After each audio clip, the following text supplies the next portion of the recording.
Сайн байцгаана уу? Pause Mongolia подкастт тавтай морилно. Өнөөдрийн энэ дугаар надад маш хувийн. Би ихэвчлэн амьтны эрхийн тухай ярьдаг. Харин өнөөдөр өөр илүү хувийн сэдвийг өөрийн identity буюу Монгол хүн гэдэг мэдрэмжтэй холбоотой зүйлсийг ярихыг хүсэж байна. Ялангуяа гадаад оронд амьдарч байгаа монголчууд намайг ойлгоно гэдэгт итгэж байна. Учир нь бидний зарим нь нэг тодорхой үгийг сонсож байсан. Тэр үг нь зүгээр нэг үг биш. Зарим үед хүний дотор эвгүй мэдрэмж төрүүлж, зарим үед өөртөө итгэх итгэл хүртэл нөлөөлдөг. Би өөрөө ч гэсэн тэр үгийг сонсож байсан. Түүний нөлөөгч мэдэрч байсан үе бий. Мөн энэ нь миний өөртөө итгэх итгэлд, миний монгол хүн гэдэг мэдрэмжинд нөлөөлж байсан ч үе бий. Тиймээс энэ сэдэв надад маш хувийн сэдэв. Тийм учраас би өнөөдөр энэ тухай ярихыг хүссэн юм. Тэр үг бол Mongoloid. Хэл гэдэг зүгээр харилцааны хэрэгсэл биш юм. Хэл бол эрх мэдэл, хэл бол тодорхойлолт, хэл бол бодит байдлыг бүтээдэг. Хэн нэр өгнө тэр ойлголтыг удирддаг. Тиймээс энэ подкаст бол зөвхөн нэг үгийн тухай биш юм. Энэ бол шинжлэх ухаан, түүх, соёл, мөн хүний нэр төрийн тухай яриа юм. 19-р зуунд Европт хүнийг арсны өнгө, гадаа төрхөөр нь ангилах оролдлого өргөн дэлгэр болсон цаг байсан. Германы антонимч, anthropologist Johann Friedrich Blumenbach хүний арсны өнгө, гавлын хэлбэрт нь тулгуурлан 5 төрлийн ангилал санал болгосон байдаг. Үүнд Caucasian, Mongolian, Ethiopian, American, Malayan гэсэн бүлгүүд орсон байдаг. Энд Mongolian гэдэг нэршил Монгол улс, Монгол үндэстэнтэй шууд холбоотой биш байсан юм. Харин нүдний хэлбэр, нүүрний бүтэц зэрэг гаднах шинжээр Аз тивийн олон хүнийг нэг ангилалд оруулах оролдлого байсан юм. Дараа нь энэ нэршил Mongoliod хэлбэрт шилжиж, шинжлэх ухааны нэр мэт өргөн хэрэглэгдэх болсон байна. Өнөөдрийн шинжлэх ухаанаар бол энэ ангилал буруу юм.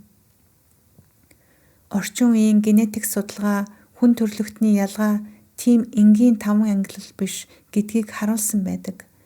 Хүмүүсийн генетикийн ялгаа тасралтгүй холимог маш нарийн бүтэцтэй байдаг. Тиймээс Mongoloid, Caucasianoid гэх мэт хуучин ангиллууд шинжлэх ухааны хувьд хүчингүй болсон. Энэ нь зөвхөн буруу биш, заримдаа аюултай байдаг. Учир нь эдгээр ангиллууд зарим үед арьс өнгөөр ялгуурлах, давуу, дорд гэж үзэх үзэл сурталд ашиглагдсан байдаг. 20-р зууны ихэнх үед Down syndrome гэдэг генетикийн эмгэгийг анх тодорхойлж байсан эмч бол John Langdon Down. Энэ эмэгтэй хүмүүсийн нүүрний онцлогийг ажиглаад Mongolian Odyssey гэсэн нэр томьёо хэрэгэлсэн. Өнөөдрийн шинжлэх ухааны нүдээр бол энэ нь маш буруу юм. Яагаад ийм нэр өгсөн бэ? Тухайн үед Европын эмч нар гадаа төрхийг харьцуулж ангилах хандлагатай байсан байдаг. Тэд энэ эмэгтэй хүмүүсийн нүдний хэлбэрийг Аз төрхтэй төстэй гэж буруу ойлгож нэрлсэн. Гэхдээ энэ нь шинжлэх ухааны үндэслэлттэй биш байсан, харин гадаа төрхийн өнгөц харьцуулалт байсан юм. 1960-аад оны ихэнх үед дэлхийн эрдэмтэд ялангуяа World Health Organization энэ нэршлиг хэрэглэхийг албан ёсоор зогсоосон юм. Өнөөдөр зөв нэр нь Down syndrome. Энэ нь 21-р хромосомын нэмэлттэй холбоотой генетикийн нөхцөл юм. Нэг үг зүгээр нэг үг биш. Ялангуяа шинжлэх ухааны нэршил бол хүмүүсийг тодорхойлдог, хүмүүсийг ангилдаг, заримдаа хүмүүсийг дорд үздэг.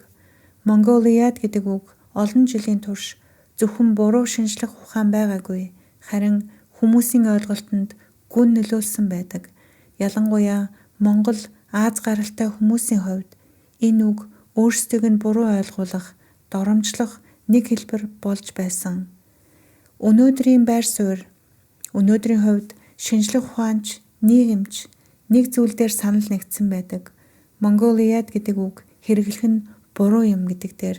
Учир нь шинжлэх ухааны үндэслэлгүй, түүхийн хувьд буруу, соёлын хувьд мэдрэмжгүй, хүмүүсийг гомдоох эрсдэлтэй. Орчин үеийн anthropologist генетик судлаач, эмч нар хүнийг ийм энгийн ангиллаар тайлбарлах боломжгүй гэдгийг баталсан байдаг. 1960-аад оноос хойш эхлэн монголчууд болон олон улсын эрдэмтэд байгууллагууд Mongoliad гэдэг энэ нэршлиг засах, өөрчлөх шаардлагатай гэж үзэж эхэлсэн байна. Ялангуяа анагаах ухаан, шинжлэх ухааны салбарт энэ үгийг албан ёсоор хэрэглэхээ зогсоох алхмууд хийгдсэн. Сүүлийн жилүүдэд гадаадад амьдарч байгаа монголчууд, ялангуяа Европ, Их Британь дахь зарим байгууллага идэвхтэйгээр дуу хоолойгоо илэрхийлж байна. Энэ нэршлиг буруу хэрэглэж байгаа тохиолдлуудыг засах, толь бичиг, боловсролын материал, олон нийтийн ойлголтод өөрчлөлт оруулах ажлуудыг хийж байна. Энэ бол маш чухал үйлдэл юм. Учир нь энэ нь зөвхөн нэг үгийг засах асуудал биш. Харин монгол хүний нэр төр, бидний хинбэ гэдэг ойлголтыг зөвөөр илэрхийлэх тухай асуудал юм. Өнөөдөр монголчууд илүү идэвхтэй болж байна. Дуугүй өнгөрөх биш, харин ойлгуулж, тайлбарлаж, засахыг хичээж байна. Энэ өөрчлөлт болж байгаа нь надад хувь хүний хувьд маш их баяртай байна. Мөн цаашид ч мөн илүү зөв ойлголт бий болно гэдэгт найдаж байна. Өнөөдрийн яриаг сонсон танд маш их баярлалаа. Хэрэв энэ сэдэв танд сонирхолтой санагдсан бол манай YouTube сувгийг subscribe хийж, манай подкастыг Spotify, Apple Podcast дээр сонсож, мөн social хуудасуудаар дагаарай гэж санал болгож байна. Thank you so much for listening Pulse Mongolia podcast. Follow this podcast, write a review, and share it with your friends and family. Together, we can grow this podcast and bring more awareness and compassion into the world.